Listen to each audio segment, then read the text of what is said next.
Supposedly there were bigger guns up there on that volcano that could reach out to where we were.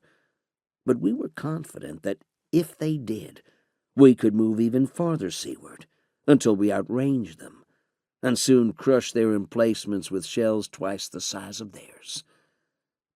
As far as that went, I still found it hard to imagine that there were any Japanese left alive along those beaches, after days, much less months of preliminary bombardment. The volcano at the southern end of the island might be a different problem, assuming the Japanese had had time to bore into it like armored termites and fill it with artillery. Inland, however, on that long, narrow swath of flat volcanic wasteland between the volcano and the rock pile on the north end of the island, there didn't seem to be much going on. I wondered why. Supposedly that was where the military airfields were, which is why we needed to take this crappy little island in the first place. I was about to head down to the wardroom to grab a bite when suddenly that low-hanging dust and smoke cloud along the beach mushroomed up into a maelstrom of explosions. Hundreds of bright white water spouts began rising in the surf among the incoming landing craft, and streams of tracer fire were converging right along the beach.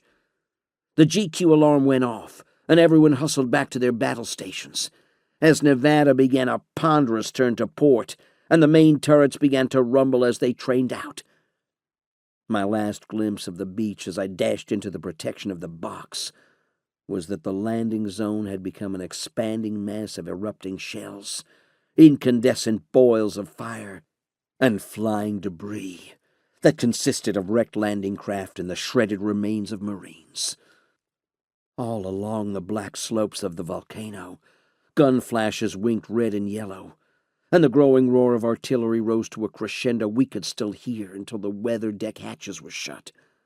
Men were running to their battle stations, sliding down the companionways like spawning salmon to the decks below, as fast as they could, before the heavy armored hatches began to lean over into their 4-inch thick coamings. They waited, I thought. The bastards had waited until hundreds, maybe thousands of Marines were concentrated on those black beaches, in an increasingly chaotic traffic jam of boats, tanks, support equipment, and men. And then they had let fly. I felt an impact, and then a second as something hit the ship. I just about flew down the next companionway, my feet barely touching the rungs of the ladder, as a bunch of us cascaded down to our GQ stations. Plot. I've got to get back to plot. Those impacts meant only one thing. Even way out here, the Japs were shooting at us and getting hits.